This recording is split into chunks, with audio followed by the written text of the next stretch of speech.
back. Hey, yard sales You're back. so happy. You're so happy. Probably Vinny, I had to work last night. It's the new coffee. Yeah, thanks for inviting me to the party, by the way. Hey, we're going to have a selection show. We're going to have everybody. Yeah. Mail you the invite. Yeah, now we're in charge of crewing, right? It was a rough night behind the scenes. You know, we're in that facility. It was completely empty other than like 3 people there, you know, walking around building to building, not knowing where we're going. No food in the cafeterias. We had to go out. It was kind of a go on your own show, wasn't it, Carl? He packed his carrots. I had nuts. Bristol cafeteria was not open? No, you had to have a special app to order. It's definitely very much different from every other experience I've had in the past. Very muted. You know, we're in a freezing cold studio. No, that's the norm. I will say this, my first observation of the show, right before you announced the bracket, they came to what in the business is called a single shot of Quint. I saw that, and I looked up. I'm like, why am I on this? Why are they cutting me? And I saw the pocket square, and I said to my wife, I go, look, he is wearing the ESPN issued face mask as his pocket square. I go, I caught that. That's 2 weeks in a row now. Like that is how you have adapted now in this pandemic. You've got a good eye. You've got a good eye. You know, I wanted, Sheehan wore this beautiful purple vinyl coat that I was trying to sneak over and cut a little triangle out and put it in my pocket. But she that would have went over coat. well. Yeah. All right, let's get to what actually happened. First, the big question, did the committee get this right? I'm going to say it's very interesting because I think Carolina's the best team. Like if I rank teams, they got the 1 as the 1. They got the second best team in the country as the 6. They got the third best team in the country as the 4. They got the 4th best team in the country as the 2. They got the 5th best team in the country as the 3. How'd they get it right? So that's a no. I think they got the number 1 team right. But I just think for me, and I said it on the selection show, like that 3-6 potential quarterfinal matchup just doesn't make sense. I mean, look, Maryland didn't have the out-of-conference games this year. You could blame it on the Big Ten. You know, you could also say, oh, it's not the players' faults. But at the end of the day, they just didn't have that as part of their body of work. So they were penalized for that, regardless of what anyone wants to say.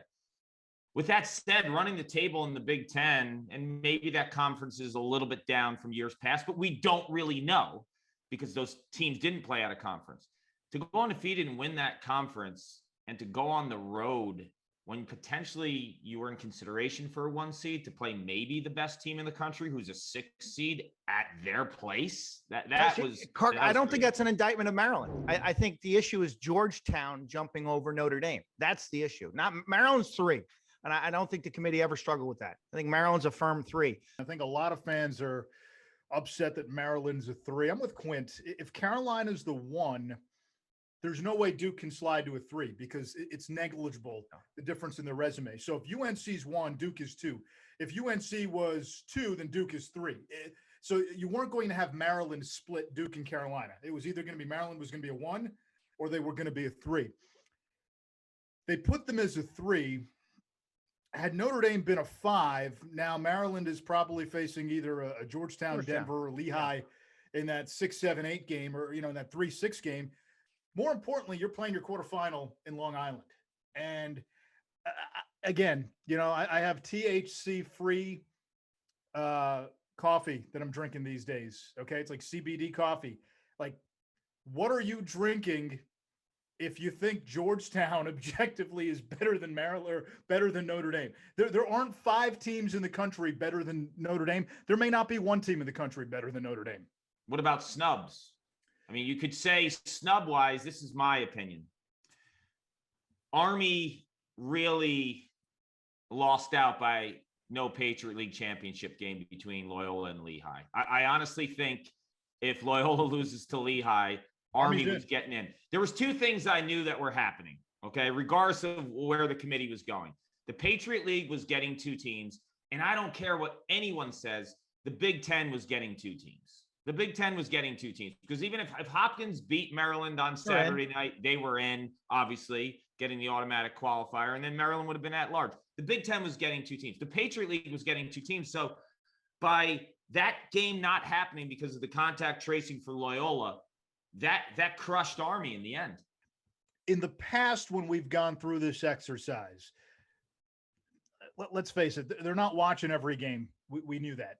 At times when we've wanted the eye test applied, it wasn't applied, and they were so reliant on the metrics, RPI especially. Yeah.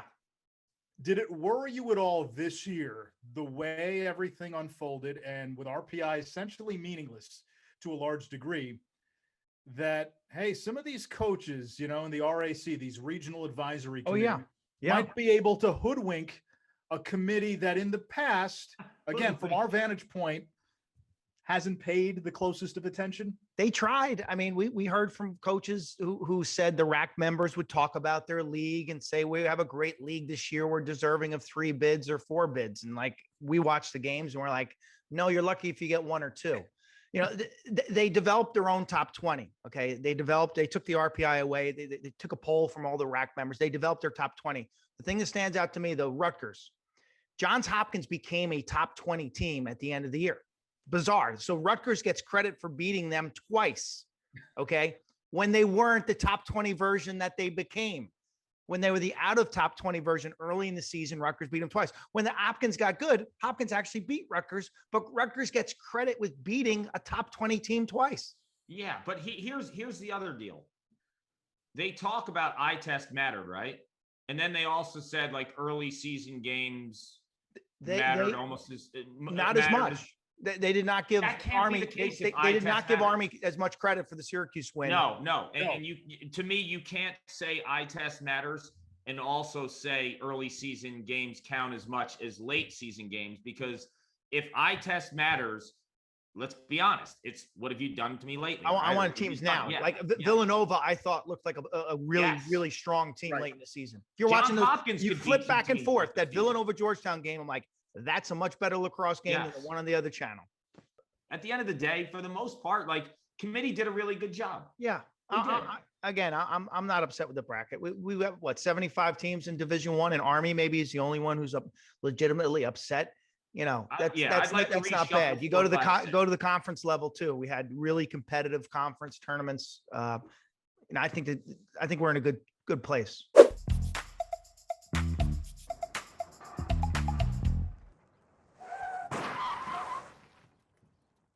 Yo, congratulations. These guys are firing shots on you. Did you hear what Quinn said? How did you recover from the 21 goal run that Duke had last night? Anish Cotter. It was a setup. I know. That's exactly the whole time. And then I'm like, well, then they dropped the regular season game to Richmond. I'm like, they got them right where they want them. Yes, exactly. Coach, it looked like you played some defense last weekend. We did, man. We did. We jumped in there a little bit. We decided to put somebody in the cage and play a little D. That's his way of saying you haven't played D the rest of the season. I get it, man. I get it. He gets it. Shots fired, man. Shots fired. I like it. I'm going to go Star Wars on you, Torp. You know that there's a scene where Luke goes to Yoda and he says something along the lines of, I'm not afraid. And he looks at Luke and goes, oh, but you will be. You will be. You guys have played, this big boy schedule. Carolina twice, Virginia. You played Duke. And I get it. You're not afraid. But, 27-8 the first time, right? You lose by 19, and now you're playing that team again in a winner go home. What is that like? Is it, do you say, hey, we've played everybody, we're not afraid, or is that still in the back of your mind? No, not at all. We've had that situation before in this program, and we've always used that as a way to kind of see where we need to be. Richmond was a great example of that, and I think we learned a lot from both the Duke game last time and the Richmond game in terms of what we could do this year as opposed to maybe who we've been in years past. And I think a big piece of that is just, we played, I wouldn't say a reckless style, but we played a fast style with Timmy in the cage. And, we took some chances offensively, and we were always pretty high in the turnover route because we were, being a little bit more aggressive in the early offense and in transition sub game. But, we changed that in the Richmond game, and it was a monumental shift for our team and our staff, but the guys bought into it. And, you've seen the byproduct of that over the last couple of weeks. And I think, one of the things that we had said to our guys right before the Richmond game the night before was by the offense being a little bit more, calculated in terms of taking the ball to the deeper part of the shot clock, you're giving the defense like the yard that they weren't getting when they were tired. So now instead of us giving the Dodgers space and giving them separation and forcing the D guys off ball to work so hard, now we've closed that gap. We're not tired in the fourth quarter. We're not tired in the third quarter. Now we're putting a lot more pressure on the ball. And the byproduct of that is, our defense has looked a lot better over the last couple of weeks. Hey, Torp, when you win a SoCon championship, in this case it was against Richmond, it's obviously emotional and team goes nuts. What was the first thing on your mind once you kind of decompressed and thought about everything? You talking about like on the sidelines or after the fact? After the fact, like when you really got a moment with yourself. It was kind of walking to the locker room and seeing my wife and my kids off to the side. And I mean, I get emotional just thinking about it right now, just what my wife, the sacrifices that she has made and the sacrifices my kids have made to allow me to do this. I think pretty much every coach knows exactly what I'm talking about. And I'm sure your wives, know what I'm talking about, but there's just so much time and effort that goes into this thing in order for us to get to where we are. And I'm not there if it's not for her. So when I saw her, I basically broke down in the parking lot because, it's the two of us working very hard to get to this point. So everyone knows about Asher Nolting. I want to give some props to another player of yours who I think nationally is at an elite level, Kevin Rogers. What does the lacrosse world really need to know about this kid? I mean, he is exceptional. He is, and first and foremost, just an amazing teammate. I mean, everything he does, he brings with great energy. I mean, he's out there shooting all the time. He's got a huge chip on his shoulder, but right away, the guys on the team just fell in love with him. And he's a range shooter. He can shoot out of his roll. He can shoot with his feet set. He can shoot on the run. He's an unbelievable feeder. I mean, he can do just about anything. He's fantastic. Sorry, I lost my voice this weekend. Yeah, no worries. Last question for me, Torp. When you think of Duke, and you've played them every year, and now there's 7 fights in a season, when you turn on the tape, who's a player that you sit back and you watch and you say, like, wow, I would love to have him on my team? Every single guy. No, you got to pick one. You got to pick one, man. I didn't ask for every single guy. One. Oh my gosh. That's a tough one. I mean, they've got so many weapons. There's a guy that I think he's a total sleeper, even on that roster. I think the kid Dyson Williams he's off the charts. I mean, I think he does so many little things for them. But I mean, my God, that's picking out of a hat. I mean, any one of those guys is exceptional. That team is loaded from top to bottom, offensively, defensively. The goalie's fantastic, face-off guy. I mean, they've got it all. We got to bounce, but we have Kevin Warren next. Give me one word in your mind that best describes Kevin Warren. Oh. Energy. I mean, I could say a lot, but I'm not going to. I love Kevin Warren, man. He was my recruit host when I went to visit Hofstra. That's a good piece. That's awesome. Wow, we're going to use that. I hosted him when he came to Syracuse. Wow. I'm sure we can both share some stories, man. Torp, you're the man. Be good, buddy. Good All luck right, on Saturday. Have fun, You Torp. guys Thanks. take care. See you, bud.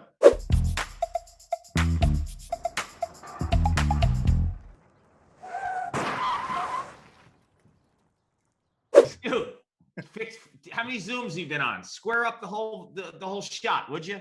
JETS, Jets, I'm Jets, kidding. Jets. Hey, we just had Torpy on. He said you hosted him when he came on a trip to Hofstra. What do you remember about him? Not a thing. He tells me every time, and I go, You don't remember? I don't even remember. It's pretty funny. You do remember coming to Syracuse when I hosted you, right? Yeah, you were a below average host. Why? I just felt you were hurt that year, right? No, you came in the fall. Oh, that's didn't right. you? That's right. You didn't play that year. You weren't good enough. Sorry. Yeah, right. When your team celebrates, you run. What do you think your 40 time is right now? Now? Yeah, now. plus 45 pounds. Oh, geez. I'm like, if I break 6, I'd be excited. What do you run fast for these days? Like, what is something you would really run fast for? Wow. What would I run fast for? Man, these Yeah. are hard hitting questions here. My mother's chicken cutlets Ooh, how does she make them? with chicken. Are they thin? Are they thick? Does she put sauce on them? No, She put no, like, she used to go to the thick, and then she went to the thin. The thin is so much better. yeah, so much better. So Yeah, much you know my rule of thumb, right? Slide it under the crack in the door on the bottom. Oh, yeah. Okay. If it doesn't fit, it's not thin enough. Right. Hey, you know, you're a great family guy too. Like, why are you putting your son in a position to be a Jets fan? Like, why do that to him? Well, it's either be a Jets fan or be a goalie because I get bored. I want to shoot, street hockey on him. So he's got to do something. You got to make sacrifices in life. So, I need to share my misery with somebody. You guys got to remember, I'm a huge Alabama football fan. So Yes. my Saturdays are great. And then Yes. Sundays, my wife loves it around the middle of October. She's like, well, you're free every Sunday because the Jets win. There you go. What I saw against Villanova and then against Denver, that was like a different level of compete. Yeah, nobody likes to lose a game. We're all competitors. We understand that. You guys are around sports and all the time. It's sometimes you got to take a step back to go 2 steps forward. And I think for us, we just needed to recalibrate a little bit. And maybe we were because of the success we were having, and it was not that we didn't know how to handle it. It's just they're kids, and guess what? Sometimes the monotony, it's over and over again. And you get a little stale. And listen, Loyola played really, really well. And obviously they've proven the past couple of weeks that they've done last bunch of games, they've done a really good job. But for us, it was kind of cool. So what we did is after that game, obviously we knew we had a week to prepare because that was a Thursday night game. We had a Thursday night game with Loyola. With Villanova in the Big East semifinal. So that Saturday, we decided to go back to lacrosse camp. We got I had some old pennies in my house that I had to get rid of, which my wife wanted to. That just said Georgetown Lacrosse, Hoyas Lacrosse with the G on it. We gave them to the guys that Saturday and said, we're going back to lacrosse camp. We did about 5 or 6 drills, and it was like, ground balls through a gauntlet. Everybody had their stick on the ground. The guys running through ground ball, just diamond passing. And then we did some individual stuff. And we did a little preparation for Villanova, but at this point, it would be the 3rd time playing them. And then we played dodgeball. We broke up the team and played dodgeball, and the boundaries were the alleys in the box. So it was really tight, and guys were winging the ball at each other. It was each class. It was awesome. And then it was actually my birthday on May 1st. So the freshmen made me a cake. So I thought that was really, really cool. And then I went to Harris Teeter early in the morning and bought about 300 airheads, blow pops, and all that stuff. And we were eating candy. And it was like, we got to have fun, fellas. Just again, just being around each other, which has been great. But by the time you get to April, May, it could get stale. So we just had to just be excited to play. Like you're at the end of April, in the beginning of May, we're getting ready for a conference tournament. There's opportunities here to play some bonus time, and it was really cool.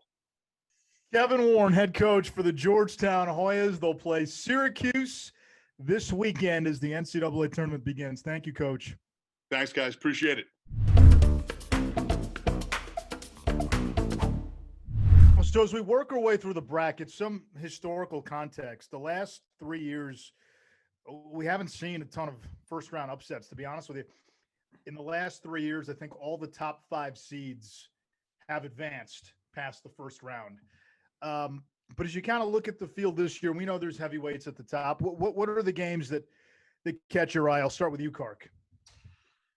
I think Georgetown, Syracuse. You think about the old school Big East basketball rivalry, but there was also a lacrosse rivalry. And Anish, you lived through that lacrosse rivalry. Like Georgetown was a real legit team when you were in college in the early 2000s. And I remember the Kyle Sweeney, Mikey Powell matchups and Brody Merrill for Georgetown running all over the field. And Cuse was ripping off national titles back then as well.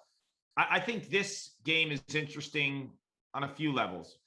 One, I think Georgetown has a lot of kind of horsepower that Cuse is going to have trouble with. We'll start at the face-off X with James Riley. He's been dominant at times this season. I think he's going to give Syracuse a lot of issues.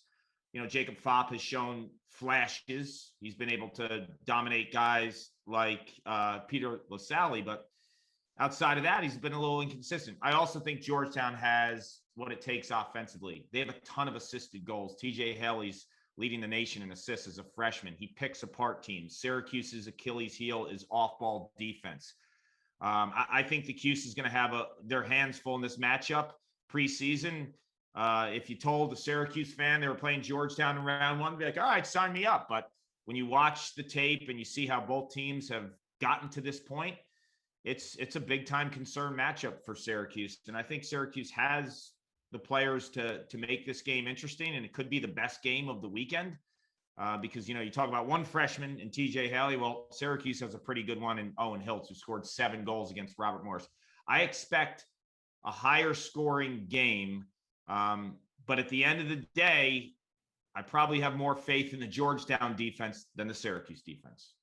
And Q, what's your game? Loyola at Denver is an intriguing game to me for a lot of reasons. Number one, Loyola coming off the COVID false positive in their league championship.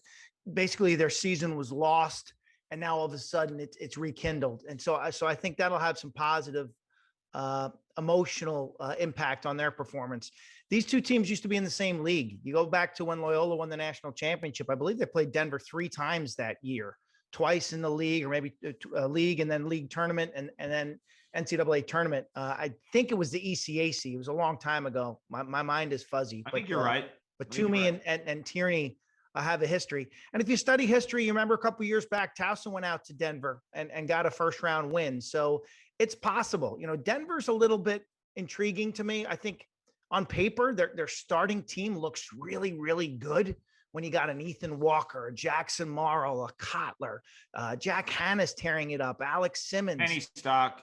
They should be scoring more than they do. It's just, it's interesting. I know they don't get much from their second midfield. Their defense with Jack Thompson in goal, their structure's been really good lately. They pack it in tight. So I think this game's going to be low scoring.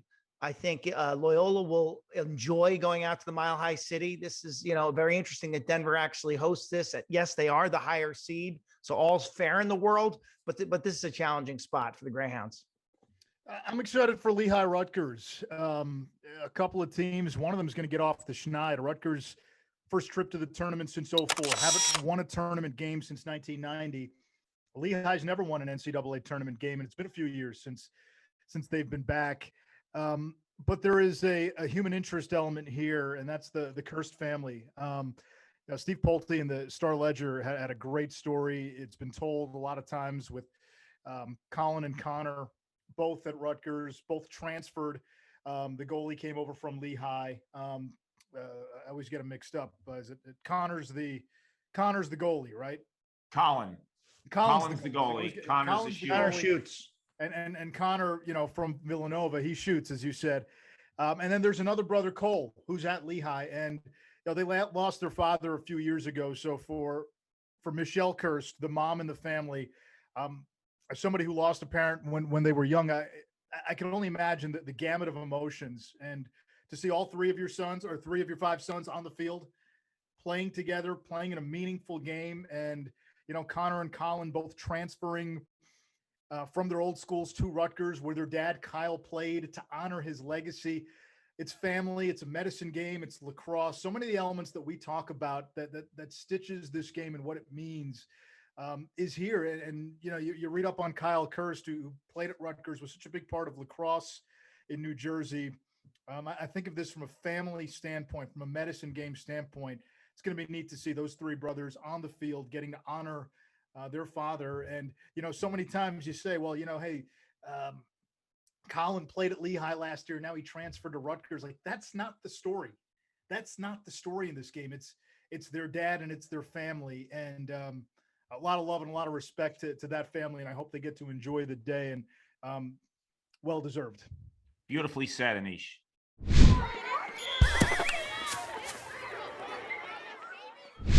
Time for the promo read from our friends at Lax.com. Are your shoulder pads and goalie chest pads ready for the new safety standards?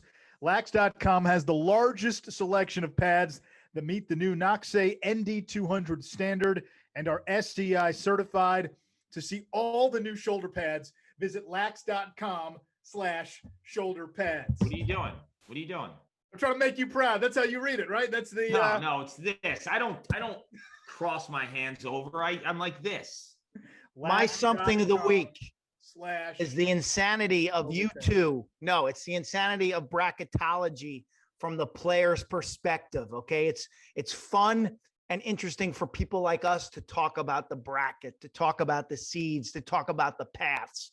But if you're a player, you better wipe that stuff from your mind. Okay. There are no brackets.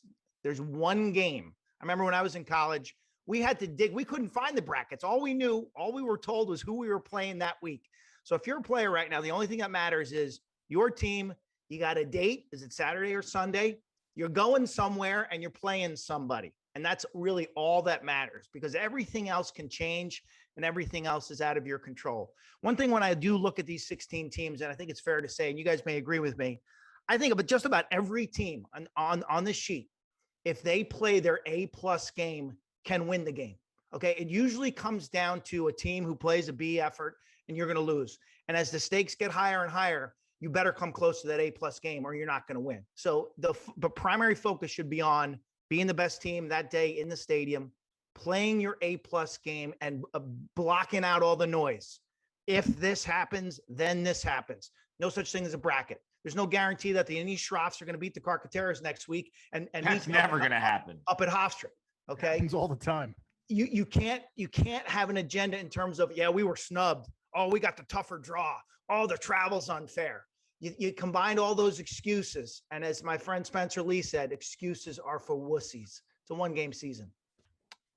My something of the week is about stepping up. This is the time of the year, right, for unsung heroes. You go back to 2017, John Garino at the faceoff X for Maryland, unsung hero of that championship run. Alex Rode, after an up-and-down season, stepped up for Virginia, as did Kate Sosted in their championship run. Well, my unsung hero is a young man by the name of Sam Oppenheim. Here's the story. Sam is a student at Syracuse University. During this past Friday's broadcast, when Syracuse was playing Robert Morris on the ACC network, our colleague Jay Alter is on the call with Miles Jones. And at halftime, Jay Alter's internet goes down and he's got outage until 8 p.m. that night. So Miles is on an island and Miles is hanging in there. He's calling the game for like 6-7 minutes. They get to a commercial break. And Sam Oppenheim, a student, is doing graphics in the control room for the game. Now, he played lacrosse. He knows lacrosse. And, hey, can you go call the game? Yeah, I can call the game. And he steps in second half for Jay Alter. I thought he acquitted himself incredibly well. Impossible situation. He handled it like a pro. As he receives it now on the far side. Win sidewinder, rebound, Hiltz is there again. Owen Hiltz, right place, right time, and it seems to have been the case the entire game. Not a lot of pros can do that. Step in mid-game to call a game when Jay Alter went down. So, Sam Oppenheim, you are my something of the week. You are my somebody of the week. Well done, making WAER and the Newhouse School proud. My something of the week is the emotion of May. And when I think of this past year, it's been a really tough year for all of us. We've gone through a tremendous amount of anxiety, uncertainty, and the amount of effort that everyone had to put into this season is just really, really profound. You think about the sacrifices the players as student athletes have had to make, right? They had to put their normal social lives on hold. The sacrifices the parents made, how so many times they've, been there every step of the way for their son and daughter when it comes to athletics. And they've been the rock and they've been the cheering section. Well, a lot of times they couldn't be at the games this year. I think about the coaches. I think about the support staff. I think about all of the medical people who just put forth so much effort and energy to make this season happen. And when you think of the lacrosse tournament with the men's championship, you think of 16 teams, but I'm also thinking of the 50 plus other teams who didn't make the tournament, that this season was a success. It was success that you made it to the games. It was success that you got through a season. And I applaud all of you because it was a really, really tough ask for a sport like lacrosse. A lot of people thought, it's a non-revenue sport in so many cases. Could it happen? It didn't only happen. It happened, I think, at some of the best levels I've ever seen. As a fan, as a spectator, as someone who works in the industry, I'm so blessed to be part of this industry. And I want to thank everyone who made this possible. When you think about the emotion that goes along with all of this, you see it. You saw the University of Maryland winning the Big Ten championship and Jared Bernhardt and Coach Tillman having a hug. You hear about John Torpy walking to the parking lot and seeing his wife and crying. And, there's so many of these stories. You think of Kevin Warren and the exhale late in the game against Denver to advance to the next round. It was more than that, though. I think it was just everything that they went through from a journey perspective.